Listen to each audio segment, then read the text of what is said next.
그때 그 신장이 제 인생을 송두리째 바꿔놨어요. 아니, 어쩌면 제 인생의 진짜 시작이었을지도 모릅니다. 돌이켜보면 그 모든 고통과 시련은 제가 저 자신을 진정으로 마주하고 저의 가치를 깨닫는 과정이었음을 이제는 분명히 말할 수 있습니다. 정미영, 올해로 52살. 그녀는 여전히 그날을 잊지 못합니다. 2021년 늦가을, 차가운 바람이 옷깃을 스치던 그날, 모든 것이 시작되었습니다. 그날의 서늘한 공기, 병원 복도의 희미한 불빛, 그리고 의사의 차분하지만 엄중했던 목소리까지 모든 감각들이 생생하게 기억 속에 각인되어 있습니다. 남편 박상현 씨가 회사 회식 후 갑자기 쓰러졌다는 전화 한 통. 그 한 통의 전화는 미영 씨의 평범했던 일상을 산산조각 냈습니다. 병원 응급실에서 초조하게 기다리던 시간은 마치 영원처럼 느껴졌습니다. 이윽고 의사가 전해준 소식은 마른 하늘의 날벼락 같았습니다. 남편분 신장이 거의 기능을 잃었습니다. 이식 외에는 사실상 방법이 없습니다. 시간적인 여유가 많지 않습니다. 그 말에 미영 씨는 한치의 망설임도 없었습니다. 결혼 25년 함께 웃고 울었던 시간들, 손때 묻은 살림살이, 남편을 향한 깊은 애정, 그리고 두 아이의 얼굴이 스쳐 지나갔습니다. 남편을 위해 평생을 바쳐 밥을 짓고 빨래를 널고 시부모님을 친부모처럼 모시며 살아온 세월이었습니다. 간호조무사로 일하며 얻은 의학적 지식은 그녀를 더욱 확고하게 만들었습니다. 그녀는 직감적으로 자신이 나서야 할 때임을 알았습니다. 제가 이식하겠습니다. 제 신장을 주세요.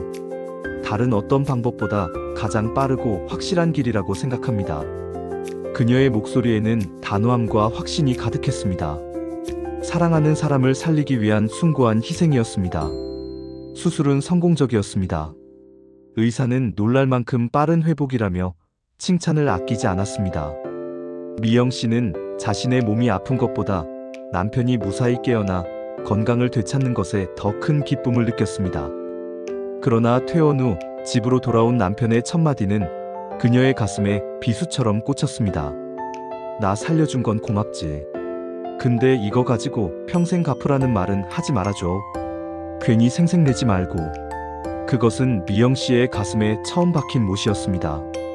헌신과 사랑으로 바친 자신의 일부에 대한 대가치고는 너무나도 차갑고 잔인한 말이었습니다. 그녀는 남편의 건강을 되찾은 것에 감사하며 그 아픔을 애써 외면하려 했습니다. 하지만 그 말은 그녀의 내면에 깊은 상처를 남겼고 그녀의 헌신은 또 한 번 당연한 것이 되어버렸습니다. 그녀의 희생은 존중받지 못했고 그저 주어진 의무처럼 취급되었습니다. 당신이 그렇게까지 해서 살렸는데 왜 나는 점점 죽어가는 것 같을까요? 내 몸의 일부를 떼어주면서까지 지켜내려 했던 가정이 왜 이렇게 허망하게 느껴질까요? 신장 이식 후 남편 박상현 씨는 이전과 다를 바 없었습니다. 아니, 오히려 더 냉정하고 이기적인 모습으로 변해갔습니다. 그는 미영 씨에게 잔소리를 쏟아냈습니다. 병가 오래 썼다고 회사에서 눈치 준다며 불편한 심기를 드러냈고 병원비 때문에 빚이 생겼으니 당신이 더 열심히 일해야지. 집에만 있으면 뭐하냐라며 그녀의 어깨에 또 다른 짐을 얹었습니다. 그는 자신의 회복에만 집중했고 미영 씨의 희생에 대해서는 일절 언급하지 않았습니다. 마치 그녀의 행동이 지극히 당연한 일이었던 것처럼 미영 씨는 묵묵히 다시 간호조무사 일을 시작했습니다. 수술 후 몸이 완전히 회복되지 않았음에도 불구하고 가족의 생계를 위해 남편의 병원비를 갚기 위해 하루 12시간씩 병원과 집을 오가며 고된 노동을 견뎠습니다. 지친 몸을 이끌고 퇴근 후에는 남편의 식사를 준비했습니다. 하지만 상현 씨는 식탁에 앉자마자 휴대폰만 들여다봤습니다. 그의 휴대폰 메시지 창에 뜬 이름은 가연이었습니다. 붉은 하트 표시는 미영 씨의 가슴을 서늘하게 만들었습니다. 미영 씨는 애써 침착하게 물었습니다. 누구예요? 메시지가 계속 오네요. 남편은 귀찮다는 듯 짜증 섞인 목소리로 대답했습니다. 아, 그냥 보험 상담하는 여자야. 괜히 의심하지 마. 당신도 좀 피곤하게 굴지 마. 미영 씨는 그 말을 믿고 싶었습니다. 아니, 믿어야만 했습니다. 25년 동안 함께한 남편이 설마 자신을 배신할 리 없다고 애써 자신을 다독였습니다. 하지만 그녀의 직감은 싸늘하게 속삭였습니다. 이건 뭔가 달라. 평범한 보험 상담이 아닐 거야. 그녀의 마음속에는 설명할 수 없는 불안감이 점점 더 깊게 자리 잡기 시작했습니다. 사랑과 헌신으로 지켜온 가정이 조금씩 금이 가는 소리가 마치 얼음이 깨지는 소리처럼 섬뜩하게 들리는 듯 했습니다. 그 여자가 입던 스카프가 우리 집 세탁기에 있더라고요. 그것도 남편이 아끼던 고급 드라이클리닝 세제로 세탁되어 있었어요. 그 순간 저는 모든 직감을 확신으로 바꿀 수밖에 없었습니다. 불안한 예감은 기어이 현실이 되었습니다. 어느 날 퇴근 후 미영 씨는 늘 그랬듯이 세탁기를 돌리다가 이질적인 물건을 발견했습니다. 남성용이라고는 볼 수 없는, 누가 봐도 여성스러운 고급 브랜드의 실크 스카프. 그것도 향수 냄새가 진하게 배어 있는 것이었습니다. 그녀는 남편에게 스카프의 출처를 물었습니다. 상현 씨는 능청스럽게 둘러댔습니다. 회사 사람 거야. 회식하다가 내 차에 놔두고 간 거야. 내가 집에 가져와서 드라이클리닝까지 해서 돌려주려고 했어. 하지만 그 설명은 어설프기 짝이 없었습니다. 그의 눈은 불안하게 흔들렸고 평소라면 절대 직접 빨래를 할 사람이 아니었습니다. 미영 씨는 더 이상 그의 말을 믿을 수 없었습니다. 그녀의 마음속에는 분노와 배신감이 들끓기 시작했습니다. 며칠 뒤 우연히 보게 된 남편의 휴대폰 카카오톡 메시지. 그 문자를 보는 순간 미영 씨의 세상은 산산조각 났습니다. 그녀의 심장은 발밑으로 곤두박질 치는 것 같았습니다.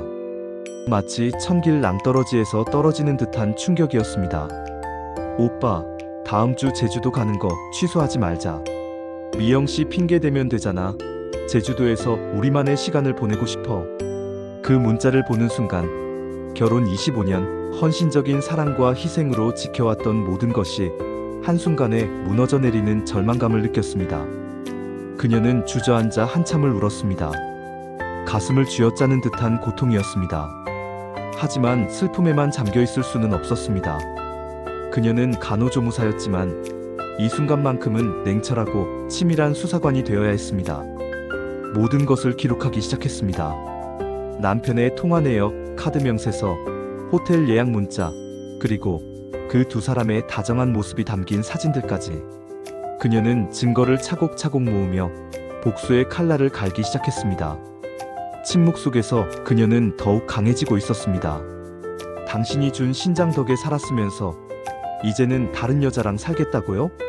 당신은 은혜를 원수로 갚는다는 말이 딱 맞는 사람이군요. 2024년 2월 3일, 그날은 미영 씨의 인생에서 잊을 수 없는 날이 되었습니다. 남편은 회사 출장이라며 짐을 꾸려 집을 나섰습니다. 하지만 미영 씨의 휴대폰에 설치된 위치, 추적 앱은 그를 제주도 서귀포의 한 펜션으로 정확히 가리키고 있었습니다. 그녀는 망설일 틈도 없이 당일 비행기 표를 끊어 제주도로 향했습니다. 심장이 터질 듯한 불안감과 분노, 그리고 확신이 뒤섞인 채였습니다. 비행기 안에서 그녀는 수없이 상황을 시뮬레이션했습니다. 증거를 확보하고 두 사람의 파렴치한 행동을 만천하에 드러낼 생각으로 가득했습니다. 그리고 마침내 펜션 문을 열었을 때 그곳에는 박상현과 윤가연이 손을 잡고 다정하게 앉아 있었습니다. 미영 씨는 떨리는 목소리로, 아니, 분노로 가득 찬 목소리로 물었습니다. 이게 대체 무슨 짓이야? 당신들 지금 뭐 하는 거야? 남편은 당황한 기색도 없이 오히려 큰 소리를 쳤습니다. 당신이 왜 여기 와? 내가 출장 간다고 분명히 말했잖아. 미영 씨의 눈에서는 뜨거운 눈물이 솟구쳤습니다. 너한테 신장을 준 사람인데 이게 대답이야? 내가 당신을 살렸는데 어떻게 이럴 수 있어? 내 연녀 윤가연은 미영 씨를 비웃기라도 하듯 차갑고 비아냥거리는 목소리로 말했습니다. 미영 씨, 너무 감정적이세요. 남편이 불행하면 아내 책임도 있는 거 아니에요? 상현 씨가 얼마나 힘들었으면 저한테 의지했겠어요? 그 말은 미영 씨의 심장을 찢어발기는 듯 했습니다. 자신의 헌신과 사랑이 오히려 남편을 불행하게 만들었다는 모욕적인 말. 그녀는 더 이상 그곳에 있을 수 없었습니다. 마지막 말을 남기고 펜션을 나왔습니다. 그 신장 돌려받고 싶네요. 당신에게는 과분한 선물이었나 봅니다. 그녀의 뒷모습은 절망과 분노, 그리고 회한으로 가득 차 있었습니다. 그녀의 몸은 부들부들 떨렸지만 마음속에는 강철 같은 결심이 자리 잡았습니다. 위자료 주면 되잖아. 얼마면 돼? 당신 신장 하나 값어치. 내가 계산해서 줄게. 뭘 그렇게 유난이야? 며칠 후 남편 상현 씨는 마치 아무 일도 없었다는 듯 뻔뻔하게 미영 씨에게 말했습니다. 미영아, 이제 그만하자. 우리 인연은 여기까지인 것 같아. 위자료 줄게. 돈으로 정리하자. 얼마면 돼? 당신 원하는 대로 다 해줄게. 그의 목소리에는 일말의 미안함이나 망설임도 없었습니다. 오히려 미영 씨가 모든 것을 깔끔하게 정리해주기를 바라는 듯한 태도였습니다. 자신의 잘못을 인정하기는커녕 돈으로 모든 것을 해결하려는 그의 태도에 미영 씨는 치가 떨렸습니다. 그 말에 미영 씨는 허탈한 웃음이 터져 나왔습니다. 돈? 당신, 내 신장을 얼마로 계산할 건데? 내가 당신에게 준 생명의 가치를 어떻게 돈으로 환산할 수 있다고 생각해? 당신의 파렴치함에 더 이상 할 말도 없어. 남편은 차갑게 대꾸했습니다. 법이 정하는 대로 하면 되지. 뭘 그렇게 복잡하게 생각해? 어차피 남녀 관계는 법으로 정리하면 끝나는 거야. 그 순간 미영 씨는 결심했습니다. 그래, 그럼 법으로 하자. 당신이 그렇게 잘 아는 법의 심판을 받게 해줄게. 그녀의 눈빛은 차갑게 빛났습니다. 그날 밤 미영 씨는 변호사 사무실의 문을 두드렸습니다. 변호사는 그녀의 이야기를 듣고 고개를 끄덕였습니다. 정미영 씨의 사례는 일반적인 이혼 소송과는 다릅니다. 배우자의 신체 일부를 기증받았음에도 불구하고 불륜을 저지르고 가정을 파탄시킨 행위는 단순한 이혼 귀책 사유를 넘어섭니다. 이는 특별한 손해배상 청구가 가능한 경우이며 도덕적 비난 가능성이 매우 높습니다. 변호사의 설명은 미영 씨에게 희망을 주었습니다. 그녀는 자신의 헌신과 희생이 짓밟힌 것에 대해 법의 심판을 받게 할 것이라고 다짐했습니다. 그녀는 더 이상 물러설 곳이 없었습니다. 그녀의 딸 소연과 아들 준호 역시 엄마 편이 되어주며 엄마의 결정을 전적으로 지지했습니다. 특히 소연은 엄마에게 힘을 실어주며 모든 자료 준비를 돕고 변호사와의 상담에도 동행했습니다. 준호는 아버지에게 실망했다며 더 이상 아버지와 연락하지 않겠다고 선언했습니다. 법은 차갑지만 정의는 살아있었습니다. 그리고 그 정의는 저에게 새로운 삶을 선물해 주었습니다. 재판이 열리자 법정은 미영 씨의 사연으로 술렁였습니다. 원고 정미영은 피고 박상현에게 생명과 직결된 신장을 이식하여 피고의 생명을 살렸음에도 불구하고 피고의 지속적인 불륜 행위로 인해 극심한 정신적 육체적 피해를 입었음이 명백합니다. 변호사의 말 한마디 한마디가 법정 공기를 무겁게 만들었습니다. 피고는 이식받은 신체의 소유자라 할 수 없으며 원고의 숭고한 헌신을 배신한 점에서 도의적 책임이 매우 크고 이는 단순히 금전적인 배상을 넘어선 사회적 비난의 대상이 되어야 합니다. 남편 측 변호사는 이식은 단순한 의료행위일 뿐이라며 맞섰습니다. 신장 이식은 법적으로 의료행위일 뿐이며 이를 빌미로 과도한 법적 대가를 요구할 수는 없습니다. 또한 부부관계에서 일어날 수 있는 사소한 문제들을 과장하여 그의 변론은 법정의 공감대를 얻지 못했습니다. 오히려 판사는 조용히 고개를 저으며 단호한 목소리로 말했습니다. 신체 일부를 기증받아 생명을 연장한 자가 그 은혜를 저버리고 배우자와 가정을 파탄시켰다면 이는 단순한 이혼 귀책 사유를 넘어선 중대한 도덕적 일탈이자 금전으로 환산할 수 없는 정신적 손해입니다. 원고의 희생은 사회적으로도 높이 평가되어야 하며 피고의 행위는 그 희생을 짓밟는 반사회적 행위로 보일 여지가 충분합니다. 법원은 결국 미영 씨의 손을 들어주었습니다.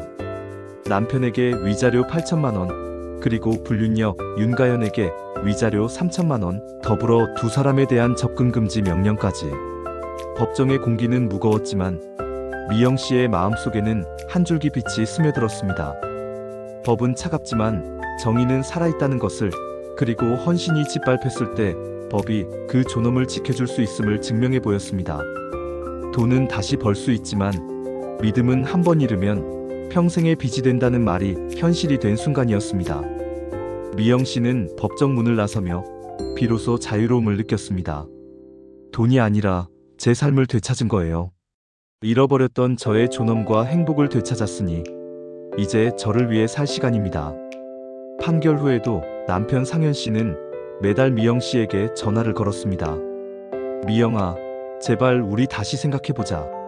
애들도 있고 이렇게 헤어지면 아이들한테 얼마나 큰 상처가 되겠어. 내가 잘못했어. 용서해줘. 그는 이제 와서 가정을 다시 꾸리자고 애원했습니다. 하지만 미영 씨는 더 이상 흔들리지 않았습니다. 이미 늦은 후회였습니다. 그의 사과 속에는 진정성보다는 자신의 처지에 대한 불만이 더 크게 느껴졌습니다. 미영은 단호하게 이야기하였습니다. 당신한테 준 신장은 이제 제 과거예요. 아프고 쓰라린 과거지만 그 과거 덕분에 제가 더 강해졌습니다.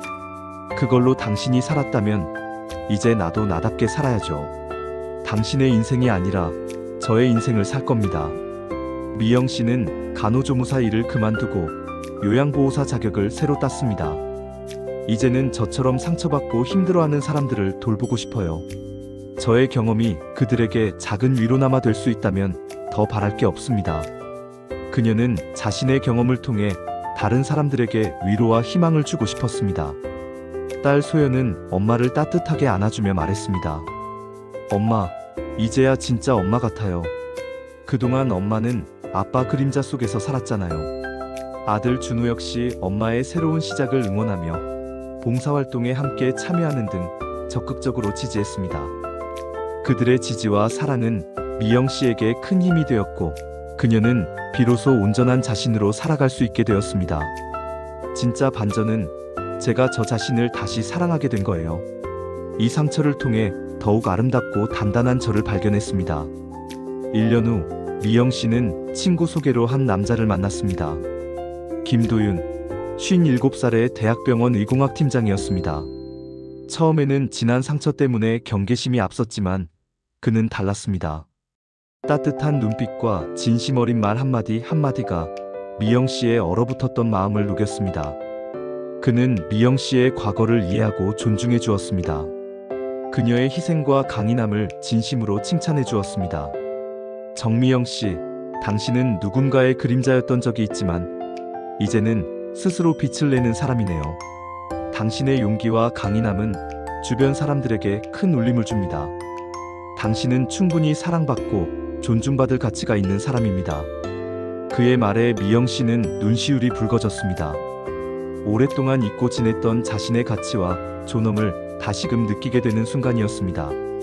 그녀의 상처는 아물었고 그 상처 위에는 새로운 희망과 사랑이 피어났습니다. 제 심장은 한쪽이지만 제 마음은 이제 2배로 단단해졌어요. 그리고 이제는 그 단단한 마음으로 저 자신을 더 사랑할 수 있게 되었습니다. 그녀는 자신의 상처와 아픔을 극복하고 더욱 단단하고 성숙한 사람으로 거듭났습니다. 새로운 시작 앞에서 그녀의 마음은 설렘과 기대로 가득 찼습니다. 그녀는 이제 더 이상 과거의 아픔에 갇히지 않고 오롯이 자신의 행복을 찾아 나아갈 준비가 되어 있었습니다. 헌신은 선택이지 의무가 아닙니다. 사랑과 희생은 존중받아야 마땅하며 그 선택을 배신하는 사람은 결국 자신을 잃게 됩니다.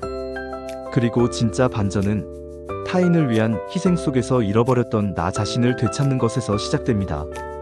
나의 삶을 온전히 나를 위해 살아갈 때 비로소 진정한 행복과 평화를 찾을 수 있습니다. 잊지 마세요. 당신은 사랑받을 자격이 충분한 소중한 존재입니다.